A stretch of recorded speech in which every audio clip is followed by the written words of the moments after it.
ব্যারিস্টারকে নাকি বেশি দিন রাখবে না, মানুষে মেরে ফেলবে। এই দেশের জাতির জনকেরই তো ভবিষ্যৎ ছিল না, উনিও তো 3 বছরের বেশি থাকতেই পারেন না।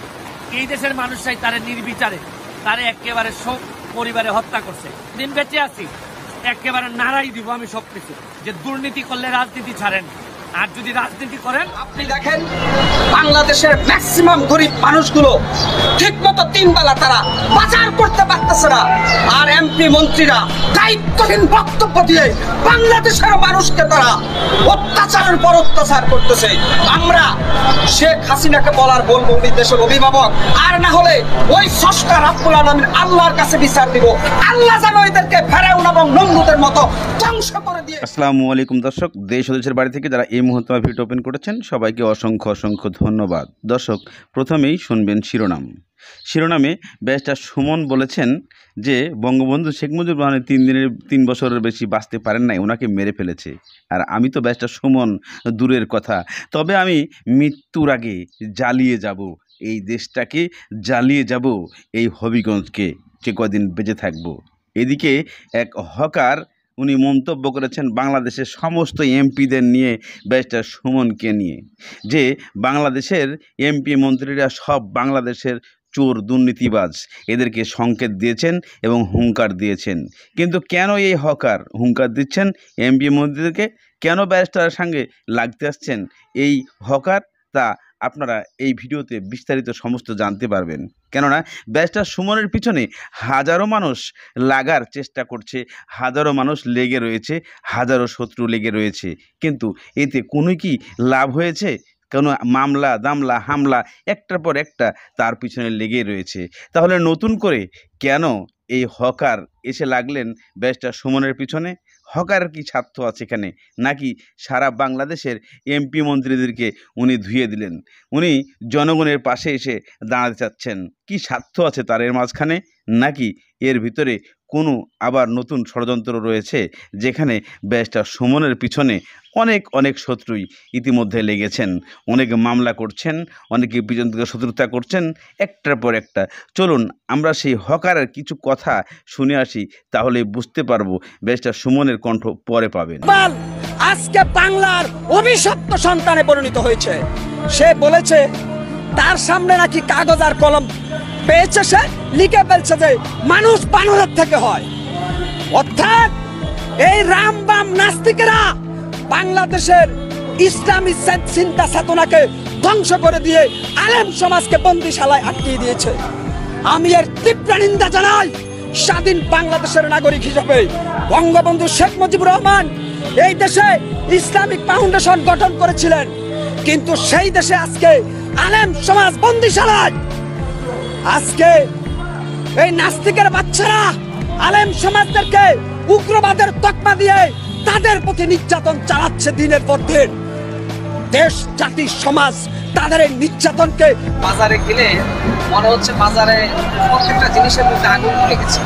আমাদের ক্রয় ক্ষমতার অনেক বাইরে সাধারণ যারা মানুষ আছে, আর বিশেষ করে আপনার গরুর মাংসটা তো আমরা অনেক আগে বিদায় দিয়েছি। আমরা চাইলে এখন আর গরুর দোকানে যাইতে পারি না, আমরা সেটাকে হয়তো আগামী দিনে জাদু করে রাখা হবে। সাধারণ মানুষ হিসেবে আমরা যেটা বলি, সরকারের আমলা যারা আছে, বিশেষ করে যারা বাজার নিয়ন্ত্রণ করে, এই আমলারা বর্তমানে বাংলার ইহুদিকে পরিণত হয়েছে। বঙ্গবন্ধু শেখ মুজিবুর রহমান তিনি 1974 সালে বলেছিলেন যে আমি দেশকে স্বাধীন করেছি, কিন্তু এই চোরের দল আজও আমি দমন করতে পারি। এটা বঙ্গবন্ধু শেখ মুজিবুর রহমান, উনি একজন জাতির মহানায়ক। এটা আমার কথা না, আমরা কি কিয়ামত পর্যন্ত একজন বঙ্গবন্ধু পাবো? সেই বঙ্গবন্ধু শেখ মুজিবুর রহমান 1974-এর ভাষণে বলেছিল যে আমি যখন রাস্তা দিয়ে হাঁটি তখন আমি দেখি আমার অনেক কৃষক শ্রমিকের পরনে বস্ত্র নেই, অথচ এই ঘুষখোরের দল, এই চোরের দলেরা আমার এই দেশের মানুষের অধিকার নষ্ট করেছে।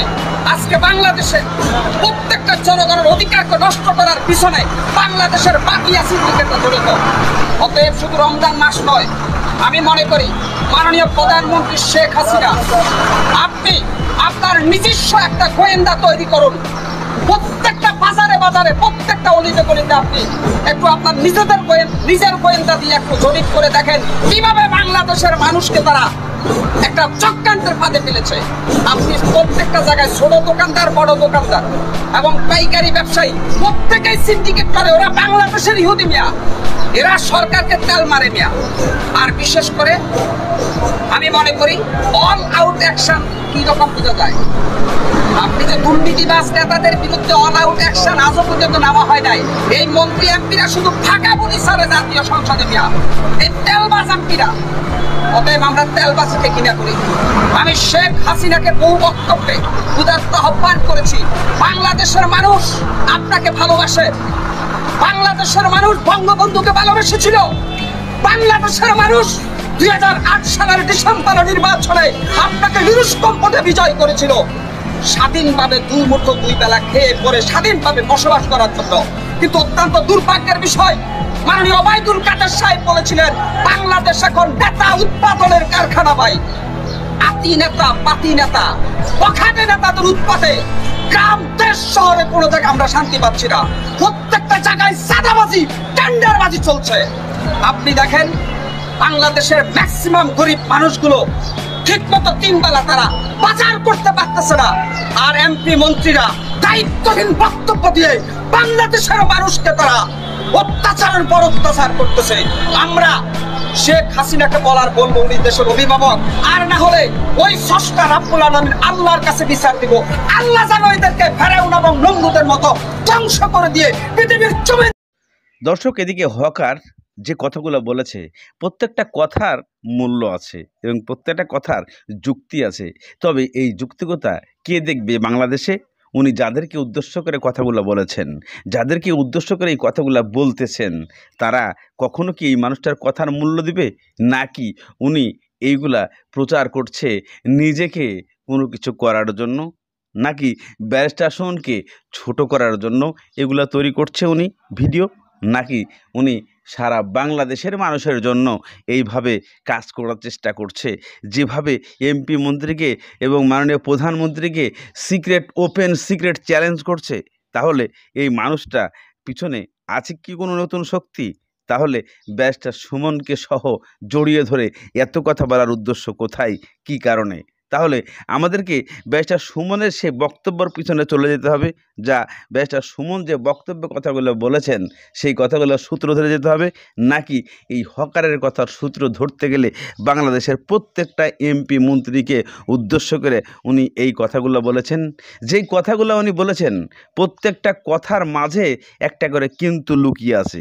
তবে কেন এই কিন্তু আছে? কি এই কিন্তুর মধ্যে কোনো শত্রুতা, নাকি এই কিন্তু বাংলাদেশের প্রত্যেকটা এমপি মন্ত্রীকে উনি জ্বালিয়ে দেওয়ার চেষ্টা করছেন, নাকি যারা দুর্নীতি ঘুষ করছেন তাদের বিরুদ্ধে কথাগুলো বলছেন?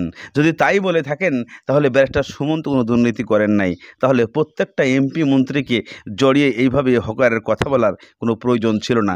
চলুন আমরা ব্যারিস্টার সুমনের কাছে চলে যাই, তার বক্তব্য শুনে আছি উনি কি বলতে চেয়েছেন। ব্যারিস্টারকে নাকি বেশি দিন রাখবে না, মানুষে মেরে ফেলবে। এই দেশের জাতির জনকেরই তো ভবিষ্যৎ ছিল না। উনিও তো 3 বছরের বেশি থাকতেই পারেন না। এই দেশের মানুষরাই তারা নির্বিচারে তারা একেবারে সব পরিবারে হত্যা করছে। দিন বেঁচে আছি, একেবারে নাড়াই দিব আমি সবকিছু, যে দুর্নীতি করলে রাজনীতি ছাড়েন, আর যদি রাজনীতি করেন তাহলে দুর্নীতি ছাড়েন। বৃষ্টির সময়ে চা বাগান যে কি সুন্দর দেখেন, আমার পিছনে অনেক বৃষ্টি হইতেছে, আপনাদেরকে দেখাই। ফুটবল, চা বাগান এবং এক অপরূপ সৌন্দর্যের মহামিলন আমার এলাকা। এই আপনি দেখাচ্ছি, দেখেন বৃষ্টির গভীরতা দেখেন। এরপর হচ্ছে গিয়ে এখানে যে একটু ফুটবল খেলা যায়। তারপর হচ্ছে গিয়ে সব সময় আপনি এই জায়গাটা এত নীরব কেন? আপনি ঢাকায় বসে থাকবেন, আসেন না আমাদের এলাকায়। দেখেন এই যে এইবার ঈদেই আসেন না, এত সুন্দর মাইলের পর মাইল দেখবেন নীরব। এবং এই এলাকার মানুষের যে কষ্ট, এই কষ্টটা লাঘবে আমি কাজ করতেছি। এরা যদি কষ্ট থেকে মুক্তি পায়, আপনাদেরকে আরো সৌন্দর্য আপনারা যাতে উপভোগ করতে পারেন, এই ব্যবস্থা চা বাগানের মানুষরা করে দিবে। আর আমি আসি তো এদের এমপি। আরে যদি না মরি আর 4.5 বছর যদি থাকি, তাহলে তো আমি এদের ইতিহাস বদলাই দিব। আমার এলাকায় আর কোনো নির্যাতন, নিপীড়ন এইভাবে মানুষের উপর চলবে না, আমি চলতে দিব না যতদিন আমি আছি। আচ্ছা ভাই, এই প্রথম দেখলাম যে দিনমজুরের শ্রমিকদের সাথে একজন এমপি বৃষ্টিতে ভিজে তাদেরকে রেইনকোট পরাচ্ছেন। আসলে ভাই আপনার বৃত্তি আসলে কি আছে এমন, আসলে আপনি কি করতে চাচ্ছেন? এমপিটাকে আপনারা এত বড় করে দেখতেছেন কেন? এটা তো আমার বাপের কোনো সম্পত্তি না। এরা ভোট দিয়ে আমার যোগ্য মনে করছে, তারা তাদের সেবা করার জন্য, আইন প্রণয়ন করার জন্য একজন শিক্ষিত মানুষ হিসাবে তারা আমারে ভোট দিছে। আমি এখন রীতিমতো শপথ নিছি, আমি প্রতিটা মানুষের কষ্টে আমি এদের পাশে থাকবো। তাই তো বাস্তবতা। এমপি হওয়া মানে আমি ঢাকায় বৈশা নবাবি করব, আমি অনেক টাকার মালিক হব।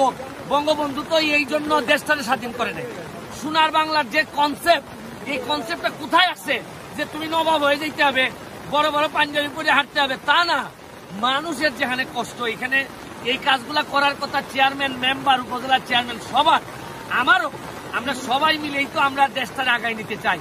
এখন একা শেখ হাসিনার উপর, জননেত্রীর উপর আপনি সব ছেড়ে দিবেন আর আমরা বসে বসে থাকবো, তাহলে উনিও সফল হইতে পারবে না।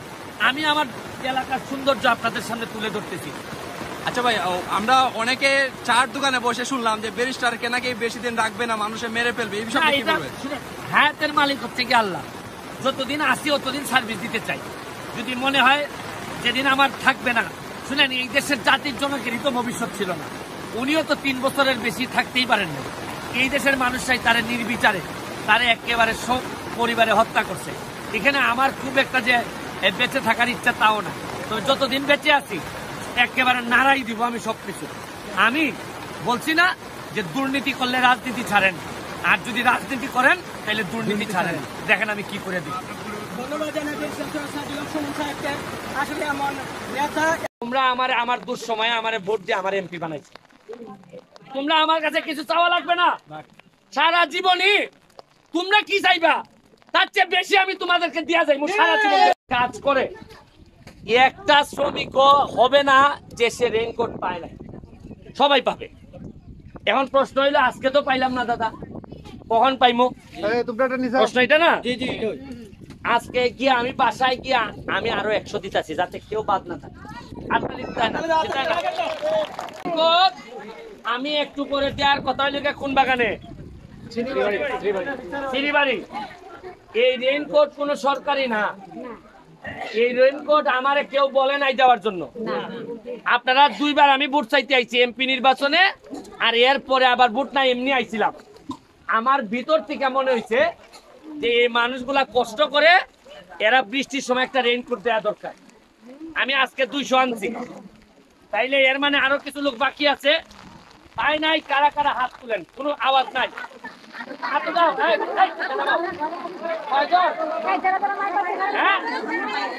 হাত নামাও, হাত নামাও। এই হেলা, আমরা ওই বাগানে আজকে আর দিব না। তুমি ওই বাগানের যে মাল আছে, এই মাল এরা এখন গেল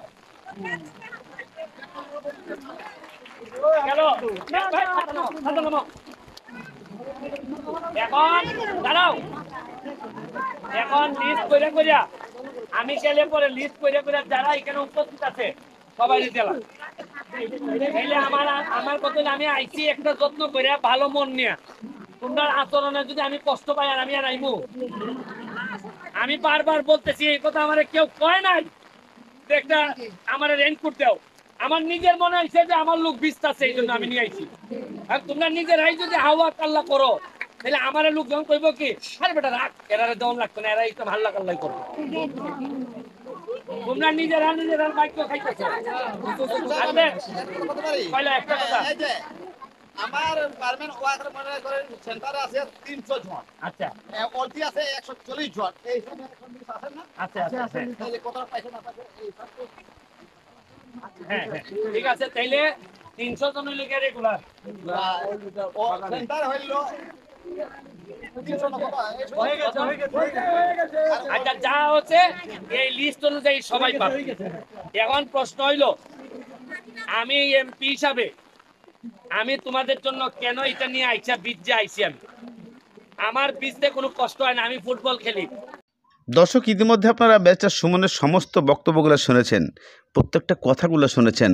ব্যারিস্টার সুমনের প্রত্যেকটা কথার মধ্যে কেন জানি আগুন লাগার মতো সৃষ্টি হয়ে গেছে। ব্যারিস্টার সুমন কিছু কিছু কথা বলছেন, যে কথাগুলোর মাঝখানে কিন্তু রয়ে গেছে। কিন্তু রয়ে গেছে। ব্যারিস্টার সুমন সবসময় একটা কথা বলছেন যে আমি বেশি দিন বাঁচব না, আমাকে যে কোনো সময় মেরে ফেলতে পারে। আসলে একটা মানুষের মুখে বারবার এই কথাগুলা কেন এবং কখন আসে? আসলে কি ব্যারিস্টার সুমন খুব চাপের মধ্যে আছে? ব্যারিস্টার সুমন চাপের মধ্যে যদি নাই থাকবে, তাহলে উনি প্রত্যেকটা কথার মাঝখানে মৃত্যুকে টেনে আনছে বারবারে। তাহলে কতটা চাপের মধ্যে আছে ব্যারিস্টার সুমন, যা আমি আপনি দূর থেকে কিছুই বলতে পারছি না। তবে এই মানুষটার জন্য সারা বাংলার মানুষ আপনারা যদি একটু দোয়া করেন, কেননা এরকম নেতা বাংলাদেশে বেঁচে থাকার দরকার আছে। আপনারা অনেকেই শুনেছেন, ব্যারিস্টার সুমন নিজেও বলেছেন বঙ্গবন্ধু শেখ মুজিবুর রহমান 3 বছরের বেশি বাঁচতে পারেন নাই, কারণ তার লোকেদের হাতেই তার মৃত্যু হয়েছে। কেন যেন? তারা এই বাংলাদেশের লোক সবই ছিল ওনার, এখানে তখন বিএনপি আর জাতীয় পার্টি এগুলা ছিলেন না। তাহলে আজকে ব্যারিস্টার সুমনের মৃত্যু হবে না এরকম কোনো গ্যারান্টি আছে? কোনোই গ্যারান্টি নাই। তবে ব্যারিস্টার সুমনকে কারা কিভাবে এই মৃত্যুর দিকে ঠেলে দিচ্ছে, এটাই আমাদের জানতে হবে। জানতে আমাদেরকে একটু অপেক্ষায় থাকতে হবে, কখন কোন টাইমে তথ্য বেরিয়ে যায়। তবে কিছু ইঙ্গিত আমরা অবশ্যই পেয়ে থাকি যে ব্যারিস্টার সুমনের শত্রু কোথার থেকে তৈরি হয়েছে, তা আমরা অবশ্যই জানতে পারবো। দর্শক, আজকের মতো এখানে শেষ করছি। ভালো থাকুন, সুস্থ থাকুন, দেখা